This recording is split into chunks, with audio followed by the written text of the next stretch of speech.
So if Mr. Seagull up there decides to take a bathroom break,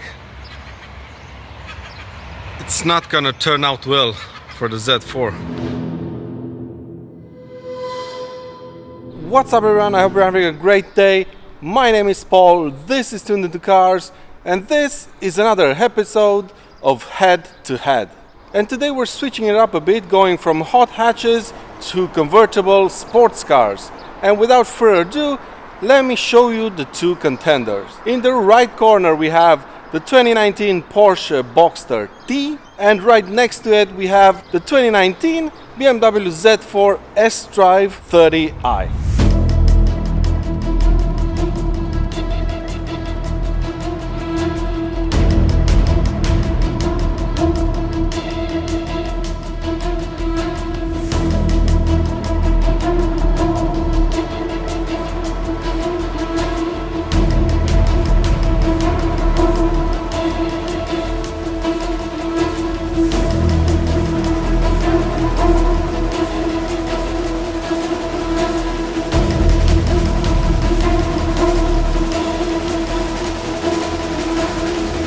As per usual, we're gonna split this test up into 5 different parts. We're gonna start by taking a quick walk around the two cars and their specs, including the interior of course. Then we're gonna do sort of an exhaust battle for 2-liter engines. We'll see where that takes us. Then I'm gonna take both of them on the road to see how they drive. I'm gonna compare the pricing. And finally I'm gonna tell you guys which of these two cars is the one to buy. So without further ado, let's start this head-to-head. This is the third generation of the Z4 and BMW has changed almost everything on this car. It now has a sub-fabric roof, the suspension system is all new and the front and rear tracks are wider. The Boxster T is a more hardcore version of the regular Boxster with a quite simple recipe. Take a standard car, load it with the best driving experience enhancing options available, add some cool design touches throughout the car and put it on sale. Both cars feature 19-inch wheels, both have their sportier packages installed, and both have limited slip differentials at the back. Even though these two cars behind me are rivals and they share a lot of similarities, they're also quite different in some aspects. First off, they're both soft-top convertibles, as they should be. They're both driven by their rear wheels only, and both are powered by 2-liter 4-cylinder engines.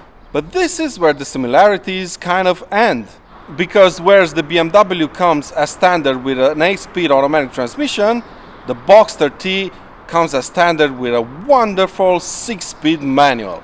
Furthermore, the Porsche has a mid-engine layout, which means that the 2-liter engine powering it is located right behind the front seats, while the BMW has the engine mounted up front underneath that quite long bonnet. The Z4 has the more posh interior, while the Boxster T features the more stripped-down layout. The latter comes as standard without the infotainment system in order to save weight that you can add back as a no-cost option. The Z4 on the other hand has a digital instrument cluster, a touchscreen infotainment system with wireless Apple CarPlay and a quite cool heads-up display. Driving position is good, but the one in the Boxster T is perfect. You sit so low to the ground in the Porsche that for the first few kilometers driving it, you're going to think that it's only a matter of time until your bum touches the asphalt. The BMW's interior is more spacious, there's more storage spaces, and you can even charge your phone wirelessly. And because the BMW has the engine up front, there's a small-ish boot in the back. But it's enough for my stuff, and I guess it will hold 2 people's luggages without any major issues. But because the Porsche has the engine behind the seats over here, that means it has a frunk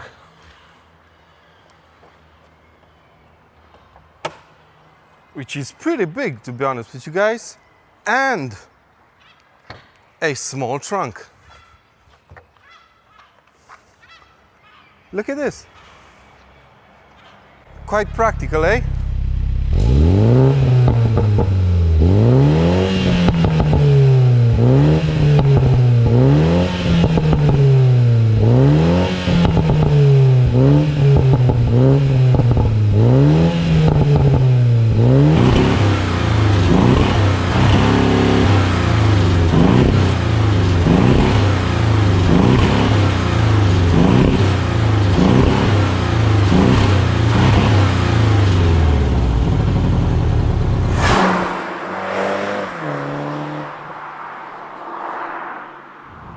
the BMW Z4, the third generation, totally revamped for 2019. Agile, tail-happy, and quite fast even in this 30i model. It is, however, not the car BMW promised. It's more of a relaxed cruiser than a nimble sports car. There's quite a lot of weight transfer going on when you're driving this car fast, and the steering is not very communicative. And then there's the fact that there's no manual option available for this car. And I really don't think we'll ever get one. And I don't know about you, but I thought that for convertible two-seaters, a manual was a must.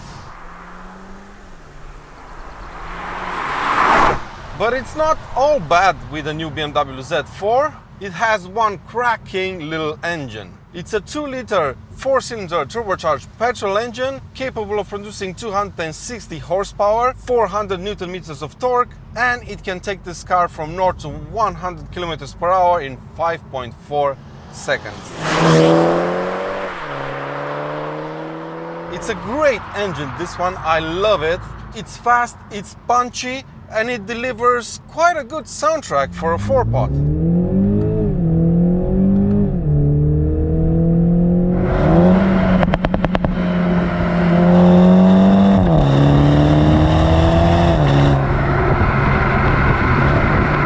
But the best thing about this engine is how responsive it is low down in the rev range.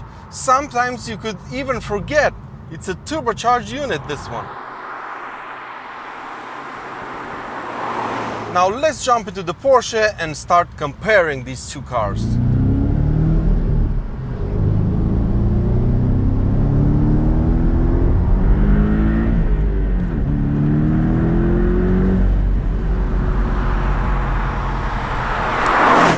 As soon as you start driving the Porsche, you start noticing the differences right away. And the first one, obviously, the engine noise, which is pretty uninspiring, to be honest with you.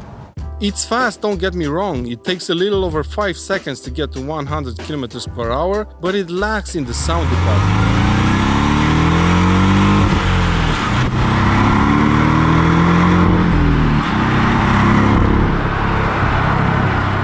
Throttle response is excellent, especially in Sport Plus. It has a lot of mid-range torque and it pulls quite well all the way up to 7000 RPM. However, I find the Z4's engine to be more responsive lower down in the rev range and better sounding as well. But from this point forward, it's all positives for the Porsche.